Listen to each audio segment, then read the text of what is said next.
ஆட்டோக்காரன்னு எதுவுமே நீங்க போற இடத்துக்கு வர மாட்டேன்னு சொல்லிட்டானே. அப்புறம் எப்படி போவீங்க? ஆமா. அப்போ நான் வேணா மாரியக்கா கிட்ட கேட்டு பாக்குறேன். அதெல்லாம் நான் உங்க ஸ்டாண்ட்ல உள்ள எல்லாருக்குமே நான் ஃபோன் பண்ணி பேசிட்டேன். ஸ்டாண்ட்ல யாருமே இல்லையா, எல்லாருமே பிஸி, எல்லாருமே சவாரி போயிட்டாங்களாமா. ஆமா. என்னமா?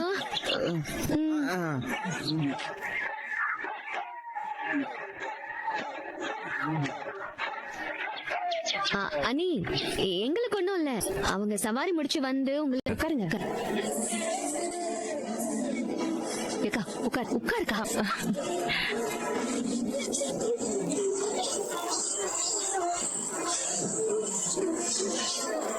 போற பாதை கோணலா இருந்தாலும் போய் சேர்ற இடம் கோயிலா இருக்கணும்னு சொல்லுவாங்க. அந்த மாதிரி உங்க கல்யாண விஷயத்துல எவ்வளவோ குழப்பமும் பிரச்சனையும் வந்தாலும் கடைசியா கல்யாணம் நல்லபடியா முடிஞ்சதே, அதுவே எனக்கு ரொம்ப சந்தோஷம்ப்பா.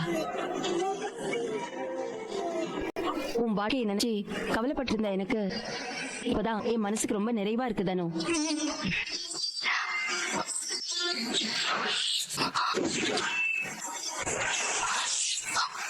போயிருக்கணும்.